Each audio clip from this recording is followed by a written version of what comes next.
Good afternoon, welcome to my channel. I'm Dr. Kiritsis. Today I'm going to be presenting you the second of the folk tales. This one's called The Soothsayer, and it's definitely one of my favourite ones.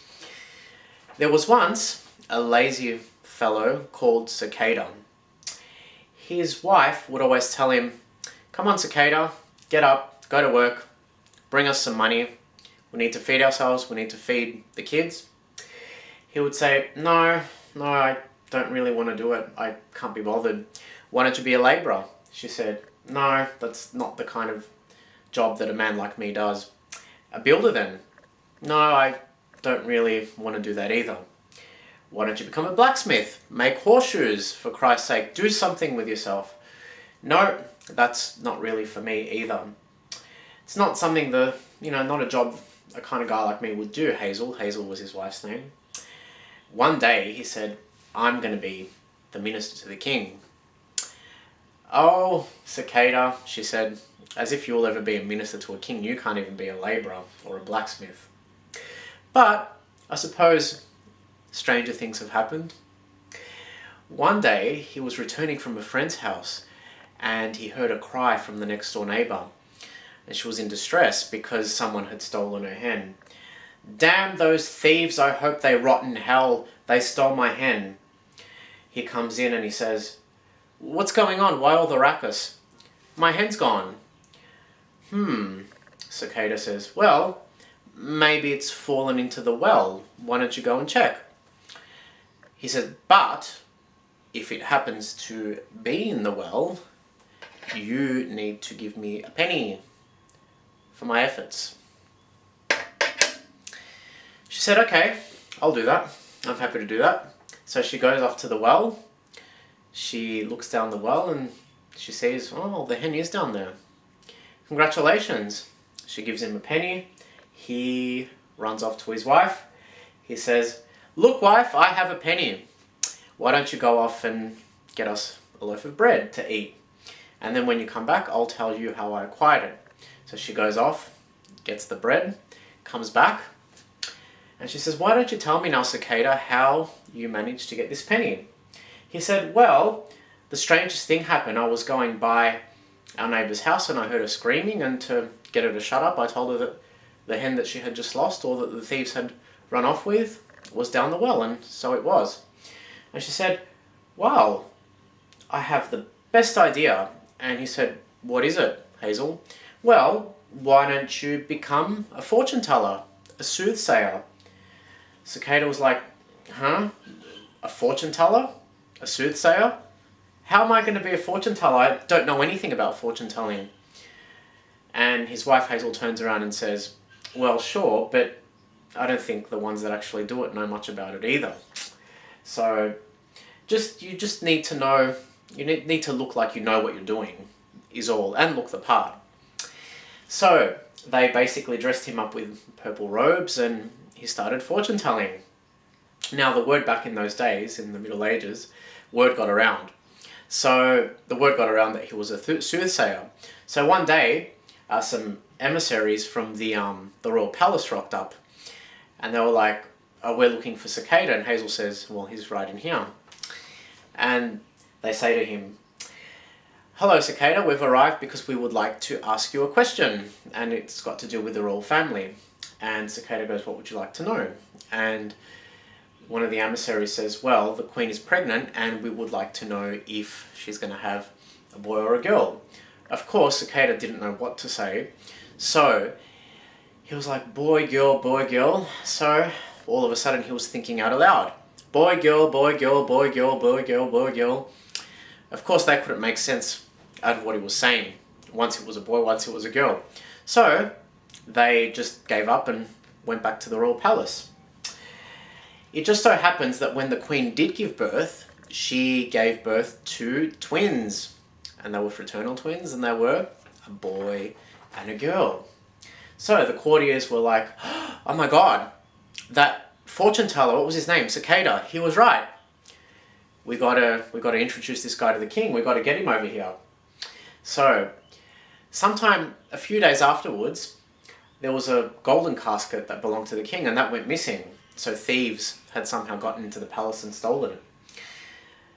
the courtiers were like, well, we're going to go and ask the Soothsayer where the casket could be.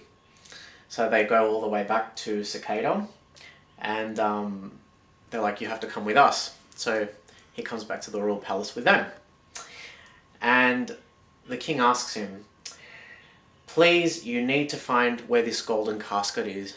You're a soothsayer, you can see these things.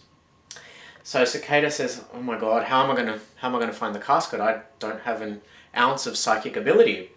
So, not knowing what to do, he asks for hazelnuts and a drop of brandy. So, of course, when you don't know what to do, let's just get drunk. So, he takes the brandy, the hazelnuts. Of course, some of the courtiers beside him are saying, why would he need hazelnuts and brandy? And the king turns around and says, well, he's a magician, he's a soothsayer, he'll know what they're for. Give them to him already. Cicada, of course, took them, meandered about a little bit, not quite knowing what to do. He stumbled into a deserted hut. Of course, the deserted hut that he stumbled into was the hut in which the thugs that had stolen the golden cask were hiding. That's where they had hidden themselves. He walks in. Of course, they scramble into the next room. He sits down, he eats some of the hazelnuts, he drinks a bit of the brandy, and just before he's about to fall asleep on the floor, he says, here comes the first one, and fell asleep. But before he fell asleep, at the same moment, one of the thieves had gone up to the door and was actually listening in on what he was doing and saying. And he says, oh my god, the magician, the soothsayer, whatever he is, knows that I was there. So he runs back to his mates, to the other thieves, and he says, this cicada knows that I was there. In any case, Cicada wakes up after a short nap. He has some more hazelnuts, has a bit more grog.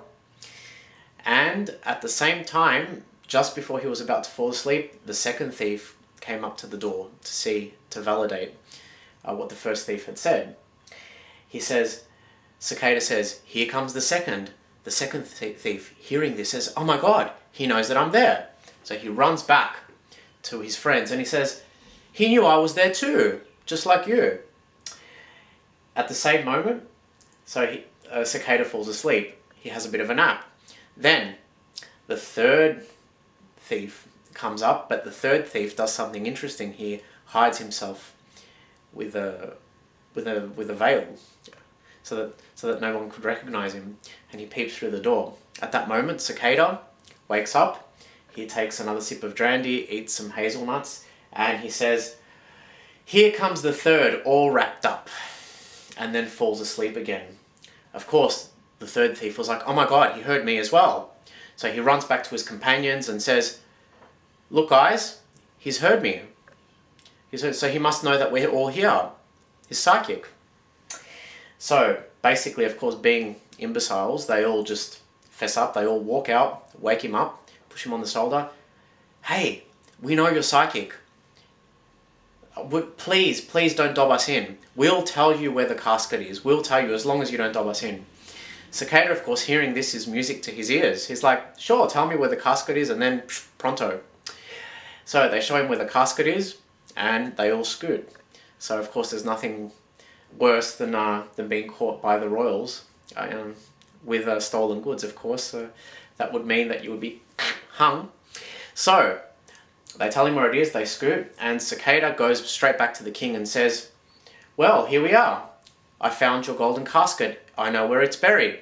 So bring a few of your men and we'll unearth it. So the king sends his men with Cicada. They all unearth the treasure and then take it back to the king. The king was so happy to see the treasure had finally been found. So he's like, Cicada, you are truly psychic, so we're going to have a big celebration for you. So he rounds up all his men, all the palace people, and they all have a party. Plenty of drinking, eating, merriment, you name it. Of course, the king wasn't 100% convinced that Cicada was psychic, so he decides to test him just one last time. He says, what can I do? What can I do? Okay, I have an idea. I'll take him out to the courtyard. So they go out to the courtyard, the king and Cicada. And as they're walking, the king, they're walking by some hazel bushes, and he reaches out and grabs a cicada, an insect, and he holds it in his clasp, and he says, turns around to Cicada and he says, Cicada, what do you think is in my hand? So tell me, seeing as you're psychic, you would know. Cicada, of course, groaned. He was like, oh my God, what has that wife of mine gotten me into? What am I going to do? Of course, when you're in such a high state of distress, you start to speak out loud. And this is what he said when he spoke out loud. It's your own fault, Cicada. You shouldn't have let that hazel deliver you into the king's hands. Of course, when the king heard this, he misinterpreted it because he thought that Cicada was talking about the little insect from the hazel bush. Of course, he was completely astounded by this. He thought that Cicada had guessed that he had a cicada in his hand. So he, as a result, he placed both Cicada and his wife Hazel in the court amongst the ministers of the royal court. So Cicada and Hazel were now part of the royal entourage, and for that is how ministers were created once upon a time. So that's it. So that's the story of the Soothsayer. It's one of my favourite tales. So I hope you've enjoyed it, and I will see you next time for the next one. Have a good one.